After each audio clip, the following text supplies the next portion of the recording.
Welcome to the Manifest, Manage, and Multiply Money podcast.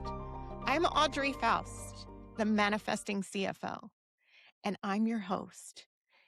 And on this podcast, we are going to hear real conversations from women who have built multi six-figure, seven-figure, and even multi seven-figure businesses. We're going to explore the identity shifts, the mindset, and the leadership evolutions that they went through in order to grow a business.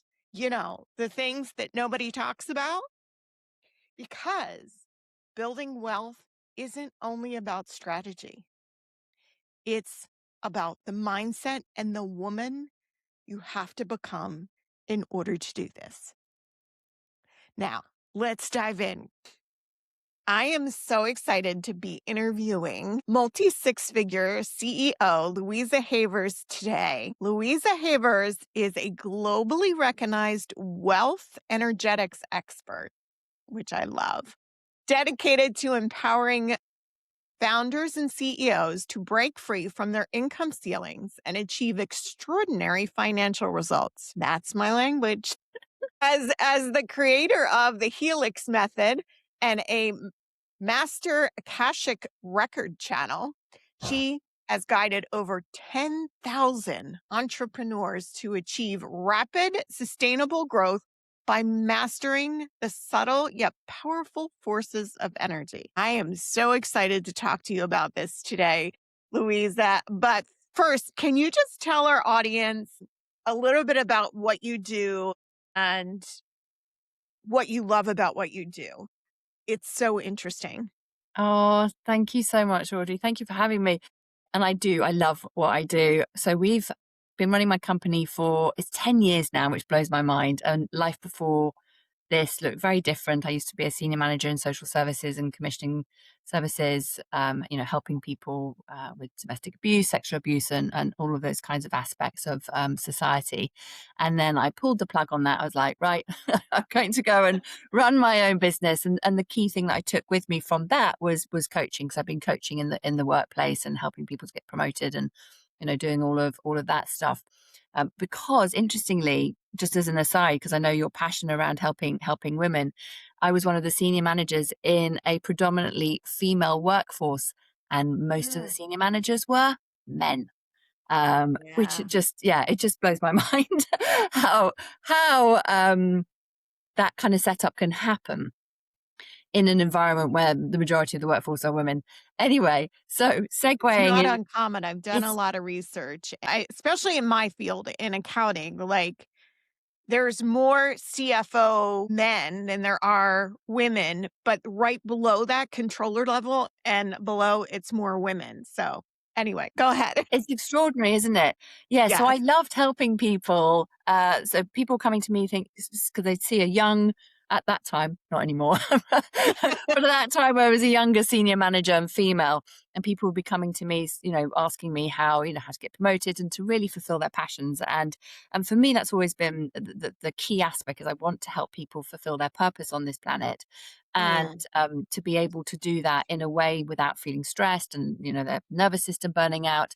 And my favorite thing that has evolved through those early years in my business was being able to help people with their money, because we project so much onto our money story and onto our relationship with money. And it's the ripple effect of, as we heal that relationship with money, we see it in our health, we see it in our relationships.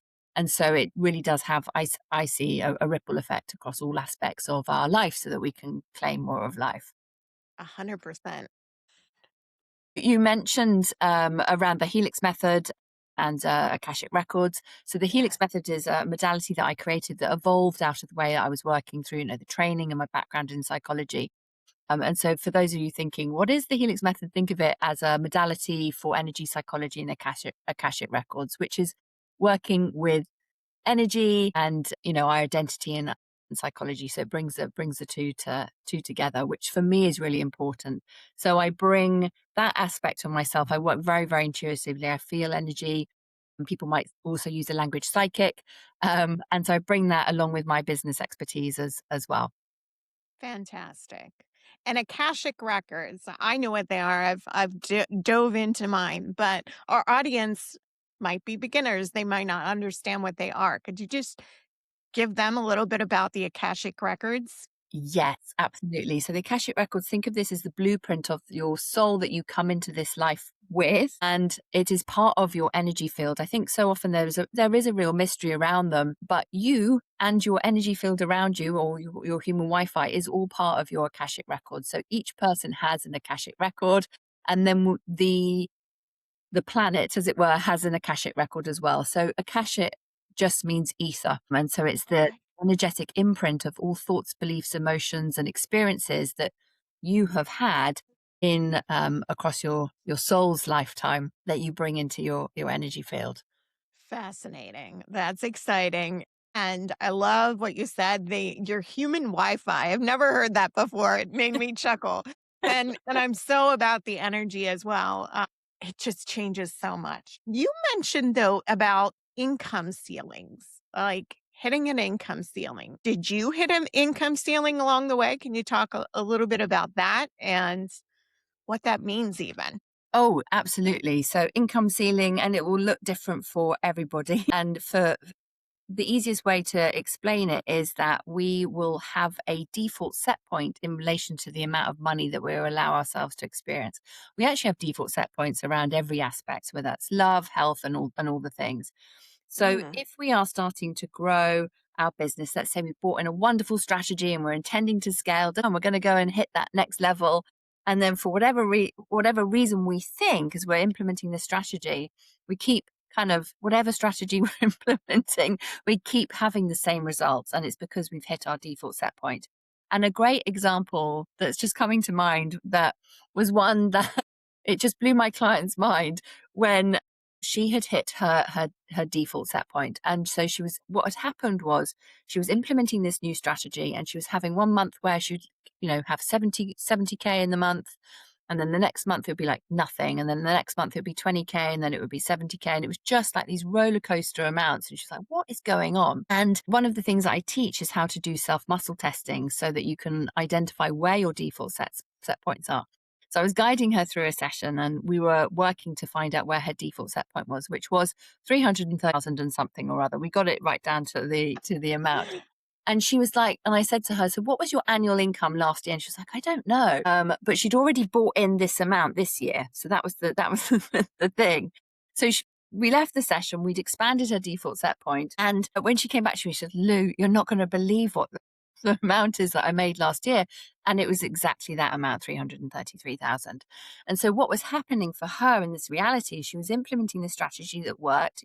Proof was in the pudding, in the numbers, etc. But her identity wasn't calibrated beyond that default set point. So she was just getting these wonky results, if that makes sense. And so once we expanded it and did the work in relation to really helping her to embody that next identity, because it's one thing to kind of go, I'm just going to keep telling myself that, I'm the kind of person that does blah, blah, blah. We've actually, our body's got to believe it. And right. as she calibrated to that next level and embodied that identity, then the income started to grow in a way that you'd expect, in a more kind of linear growth way, if that makes sense, so that she was able to surpass that set point. Amazing. I love that share. Did this happen for you, Louisa? Did you identify an income set point for yourself at any point that you had to get through? That definitely. And what I would say is it's a continuous journey, if that makes sense. So I will recognize it at certain points along my journey. And what I notice is when I will say that I'm at capacity, if that makes sense. So a good one would be early on in my journey when I recognized when I'd left social services and we grew to, six figures pretty quickly. And that would have been in alignment with my identity in the workforce, because I was managing these huge budgets, multi-million pound budgets. The income that I kind of started to hit in my business was just beyond what I'd been earning in my corporate job. But what had happened was I brought, of course, all of that essence of my identity over with me. And so whilst we were earning good money, I was hustling, I was burning out, I was kind of basically had brought the same experience over into my business. And it wasn't until I really recognized what I had done and started to work on my identity, that then I would say that the income started to grow, but in a more coherent way. I had more peace in my heart. Things felt, Mhm. yeah, business, still businesses now. But what I recognize is whenever I'm at that next level of capacity, things start to go a bit wonky. And I know that I need to continue in terms of evolving that next part of my identity. Because for me, and I don't know what you've noticed, Audrey, every level invites us to require more of ourselves, whether it's our relationship with boundaries, visibility, discipline. Actually, I've got a reframe for discipline. This came up in one of the masterclasses I was leading last week, and through an Akashic record, guided meditation, if you like, came through people's to look at their relationship with discipline, but to consider it as devotion. And I really like Mhm. that because I think we can so often think discipline is like, I have to force myself to do something. I got to force myself Yeah, to follow up. absolutely. I got to force myself to do this. I don't really want to do it. I'm tired, whatever it may be. But if we're feeling devoted, there's a different energy that we're approaching that aspect of our work through, if that makes sense. I love flipping discipline to devotion. Like, it's just energetically, it feels better when you think about that word, right? Discipline, you think of military and somebody, devotion, you think of God and the universe. And, Yeah. so just that is an amazing reference. I love that. And it came through an Akashic record, which is so cool. So cool. So what I find interesting is money beliefs. Like you talk about the invisible income level, and I work with women on these money beliefs that we've inherited from our childhood Uh-huh. and all of that. Kind of similar to income levels, but it's in our subconscious. And I like to work not only with the energy, but also the subconscious. So have you come across any subconscious money beliefs that you had to, get to the other side? Oh, yes. This is such a good question. And one that I I had to remove, and is one that I see in clients that can come up so often as well. I'm sure you have as well. Is that you have to work hard I for knew for you were going money. to say that. The number two beliefs that there's two main beliefs that I come across. One is you have to work hard for money. And I knew you were going to say that because in your I heard it in you talking already. Oh. And then the other one is a belief around what rich people are. Most of the time people don't think they have this belief around rich people until we Mm. dive into the subconscious. They're like, "Well, I don't believe that." I'm like, "Yeah, but your subconscious still does." Exactly, exactly. There's so much judgment around people that are richer than us. And I think, Yes. we're programmed, aren't we, through what we see on the telly and the movies and all Yes. the things. And we only need to Everything. everything. And like, all the leaders that are out there in the world, whether they are celebrities and they're, movie stars or politicians or whatever it may be, the media love to kind of build them up and then pull them down. And then our little brains are going, oh, being visible is a bit scary. Rich Yeah. people it's dangerous to be rich, or, whatever projection it may be, or indeed including, things that we may have heard our parents say about rich people. One of the things my mum always says, bless her, they're filthy rich. And that's not really a compliment, is it? It's like Nobody wants to be filthy. exactly, exactly. So of course we have the conscious mind will be like, oh no, that's not going to be affecting us. But the subconscious has taken it on board. And I always say to my clients, our subconscious has 100% success rate in delivering our programming. So even if we've Yes. got a narrative in our head that is sounding like we've got everything sorted, the subconscious is going, marvelous. She's believing the story that I'm telling her. So she's not gonna dig deeper to find out what the belief is that is creating this, this income ceiling, this limit. And one of the things that I think is so key, is we were talking about how we pick up things from our parents, these core limiting beliefs that Yeah. but from my perspective as well, we can have, we have genetic beliefs, so beliefs that are held very much in the cellular level.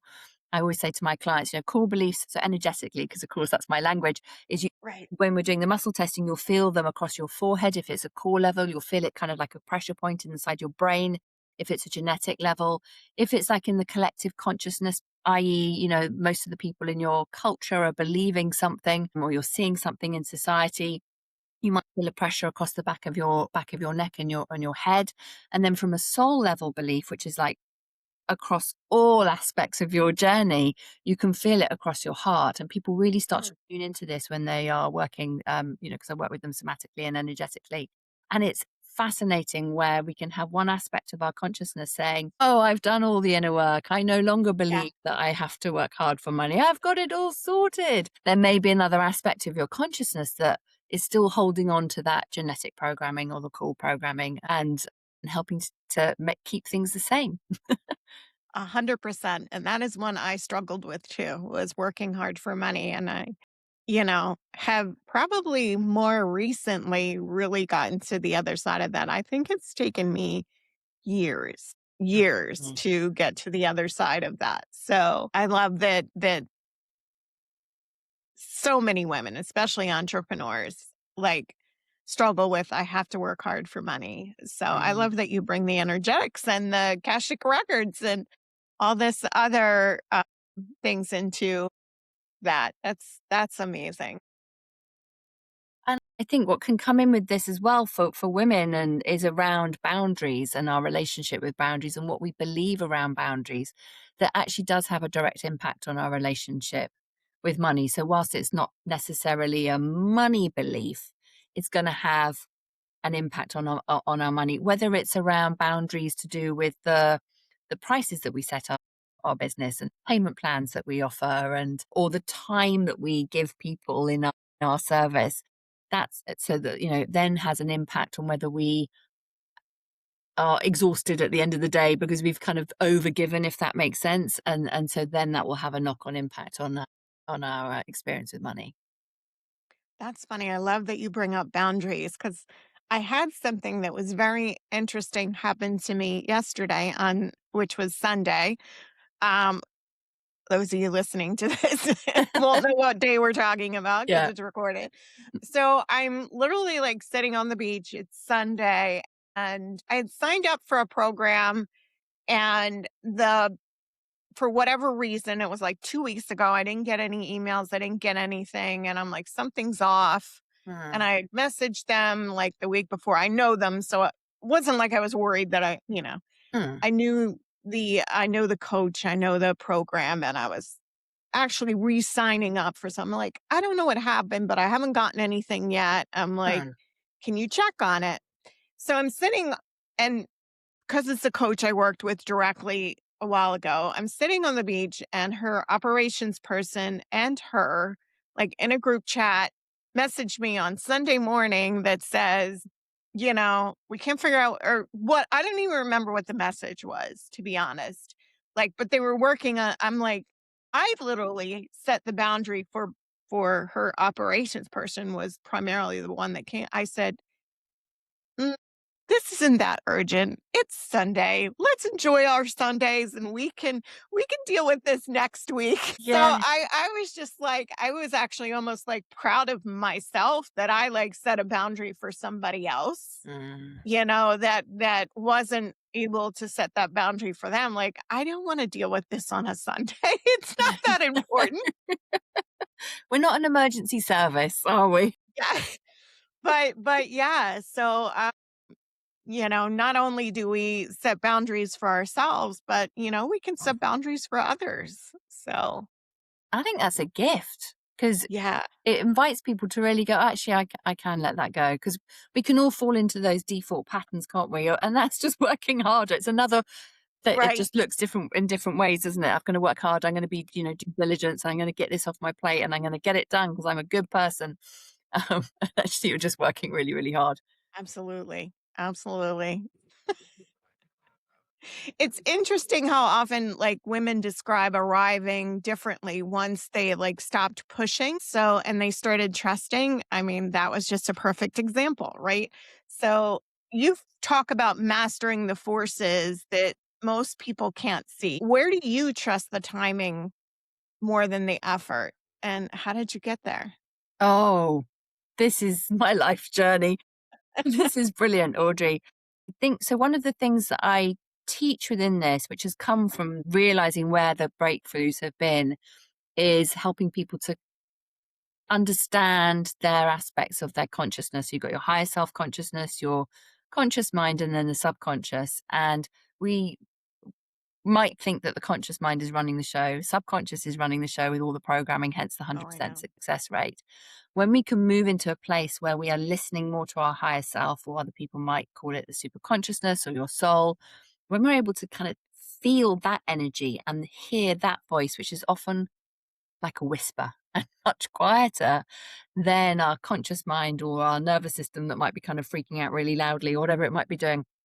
When we can tune into that voice, and we're more likely to tune into that voice when our heart is in a coherent state, so our nervous system is softened, then I have found things flow so much more quickly, and we're able to start to see I like to think of it as like magic of the universe, where, when you get those sort of synchronicity moments, you're like, oh, that's really weird. That's such a coincidence. It's not a coincidence. It's the magic happening, you know, and to follow those, like the emerging path, I call it. So you have your strategy, then you have the emerging path that is led by your higher self. And when you're able to lead from that place, from that higher realm of consciousness, things are just easier, and things line up where suddenly the person that you needed to meet is there, etc. And for me, it was really recognizing, oh, when I feel like this, that happens. When my body's in this state, this happens, if that makes sense. Yes. One of the things I love to do within the Helix method, but it's just such an easy way to kind of help to tap into your higher self, is, and I'm sure people do this in some form or another, because we create reality through the questions that we ask ourselves. So often we'll be asking, why is this not happening? But if we're asking, like, actually from the outcome that we want, it's like, why have I had XYZ result, as if we've already had it. So the energy behind it is one of like, oh my God, isn't that amazing? Like, how am I surrounded by love and abundance? That's You can kind of feel it, can't you? Like, you ask it, and the way to do it without kind of trying to attach yourself to the answer is, I say, it's like giving Post-it notes to the universe. You write the question down on a Post-it note, and then you just hand it over to the universe, if that makes sense, because then you're letting the question go, and it's like, universe, take care of this answer. And so just asking the question that you want the answer to every day will open up. The universe is going, yes, I would like to show off, please, and I'm going to bring the answer to you. And I find that whatever I'm wanting to create, the feeling and the experience I'm wanting to create, when I ask the question with the energy as if it's already happened, then magic starts to just unfold. Truly. And it's brilliant when you can't consciously think of the answer as well, because then you really get out of your own way. I I love that in so many ways. So what I like to do, strategically is reverse engineer things, Mm. right? I'm now at this income level. How did I get there? Right? Mm. Reverse engineer it, right? This is where I want to be. And how does that support me? You're reverse engineering miracles, Mm. basically. It's so fun, like, and every time when it's been a question there, like, how can I do this in an elegant way? And I don't know what the answer is consciously. And I do love to kind of go, okay, I'm just handing it over. And always the universe will surprise and delight me, and it will come in a way that I couldn't have anticipated. So, and I love reverse engineering things as well. But when you can complement it with the miracle side of things, then things can just happen more quickly and unfold beyond what we could have thought is possible, because we'll Yeah. only envision what we think is possible in line with our identity. One of the things that one of the programs that I coach in is around expanding your vision, and so that you dream bigger and create that reality, because there's always a vision beyond the vision that we're working to, if that makes sense. For example, like, if you told me 10 years ago, when I was just leaving social services and I was absolutely terrified, thinking, oh my God, what am I doing? I really want to do this, but can I do it? And all that sort of stuff. That in 10 years' time, I'd be living in Thailand with my sons, and my sons, one would have his own business, and the other one would be going training to be a professional footballer. I would have been like, what? Whose life is that? And of course, now there's another vision. I'm working to create, get the next visa so I can stay there and all that sort of stuff. But that vision wasn't there when I was, leaving social services. But had I kind of had the bigger vision then, things would have happened more quickly, if that makes sense. 100%. And what's really funny is I've been having this journey myself just this week you know, of where I started. Now, this was a little bigger 30 years ago. I share my story in my books and stuff where I started at the poverty line 30 years Mm. ago, 29 be exact. Like I hit the poverty line, two little kids and no education at the time. And I was like, what am I doing? And that was like Mhm. my defining moment. I became an accountant. I became, CFO, and now I'm coaching and all of that. But like when I look back to that girl, 27 years old, where she was at the poverty line, how did I get it? This is Mm. not the life I want for myself or my kids. If I'd have told that 27-year-old girl that I would have the life that I have now, she would have been like, "You're batshit crazy and you're on drugs. You're delusional." And then I did another 10-year jump. I still would have been there. I still would have been Mm. like, "No way." Like, I'm similar to you. I spend my winters in Florida, and then I spend my summers up where my kids are in Pennsylvania, so I do go back and forth. That wasn't even a vision that I had until maybe less than 10 years ago. I never would have believed it 20, 30 years ago. Not in a million years. So, Oh, it's so cool, Audrey, that what you've created. That's just phenomenal. And it's just amazing that we can completely change our realities. We're never truly stuck in the sense of course, we've got all these upper limits, etc. That once we kind of become aware of them and focus so that we are expanding our capacity continuously, then we can always create more and create whatever we want. Reverse yeah. engineer it and bring in a little bit of magic and voila. Yeah, a little bit of magic. I love that. And honestly, if I want to think back just 10 years, that's probably when I thought maybe possible, but I still wouldn't believe it. But that's when I started bringing in the woo, as people Mm, sometimes call it, right? I'm like this logical CFO accountant type. And then I'm like, maybe there's something about creating a vision board or whatever. You're exactly right. That's when things started accelerating. So, mm. yeah, I love, like, it's kind of funny how this all came full circle. I love it. I love it. Yeah, don't I knock could the talk to woo. you all day, Louise. Woo is science, really, just disguised. Absolutely, 100%. It is science, and, Mm. the energy is science, like, we're made of energy. Like, I think people seem to forget that, right? Yes, and it's that piece of, I always say, to help people understand it, when I talk about human Wi-Fi, the sciencey bit around it, is your heart is sending out magnetic waves that can be measured by men in white coats with little stickers if you really want that. And your brain is sending out electric waves. Your thoughts are sending out electric waves. So your feelings and your thoughts are sending out electromagnetic waves, and they are magnets to what you want to create in your reality. And as soon as people can kind of really grasp that, I think it is completely life changing to realize actually the biggest shift in your reality will happen when you start to work on your identity, your thoughts, your beliefs, your nervous system, so that you expand that capacity and your little human Wi-Fi is just vibrating in resonance with that next level. So you can become a match to the wealth that you desire. Love that. Thank you so much for that. Again, I could talk to you all day, but I have a couple more questions I would love to get to.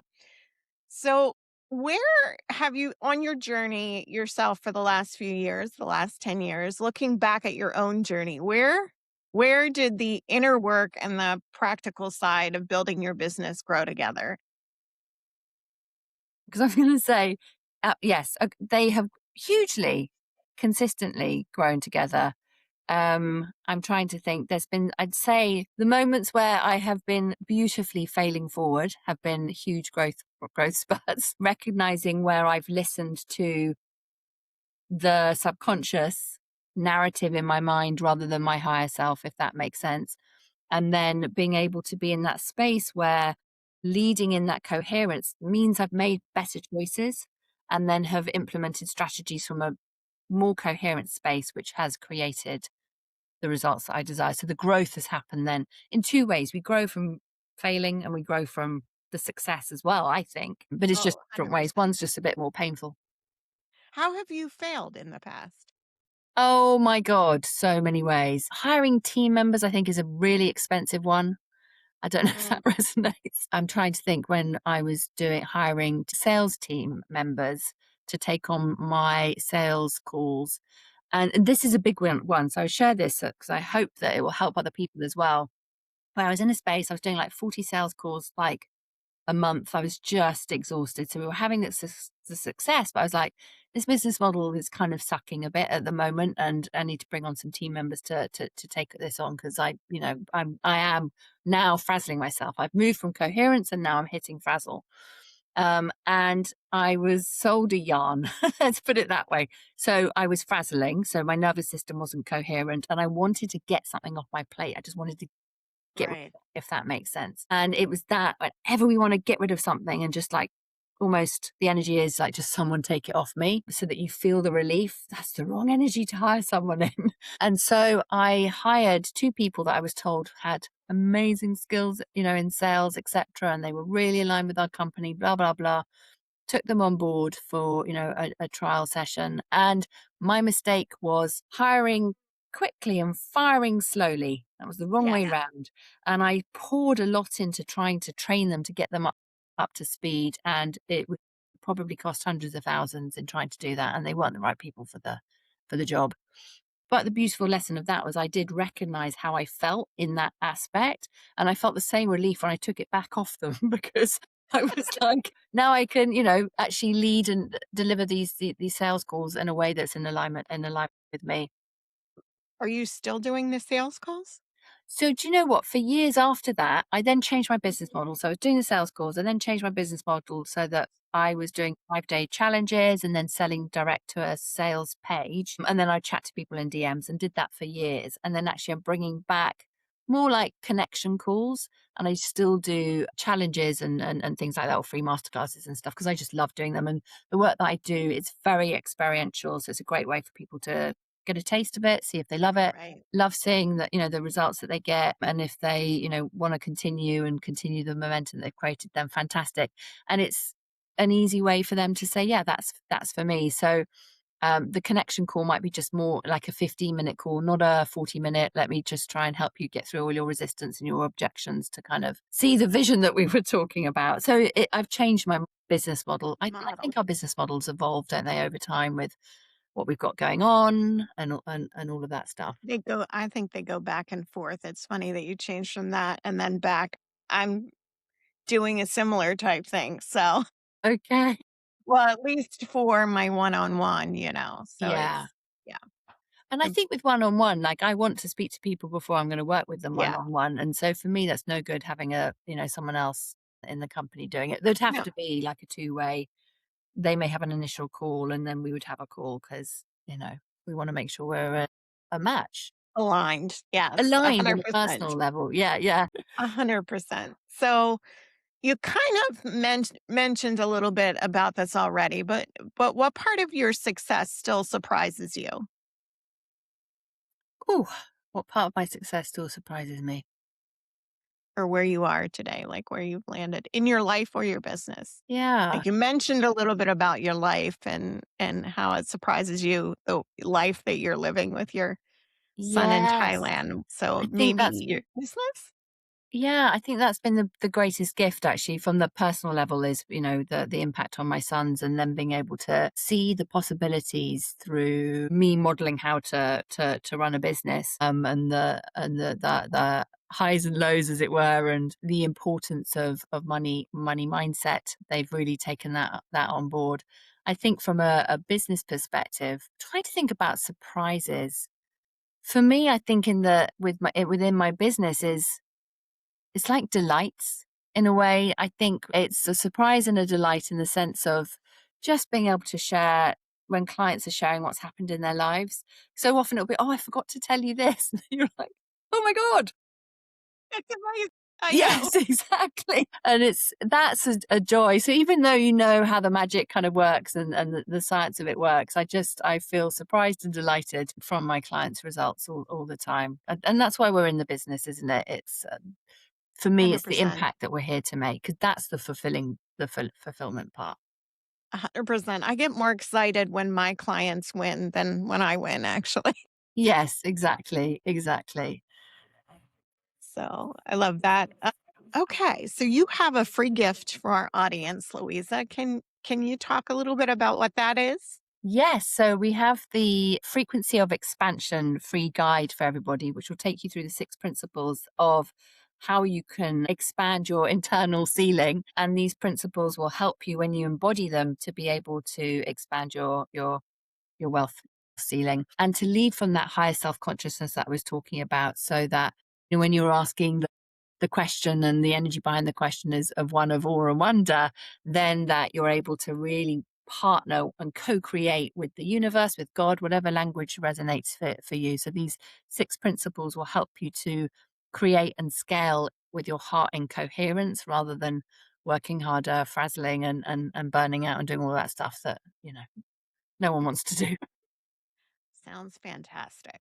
I'm sure that's going to be an amazing gift. And where can people find you, Louisa?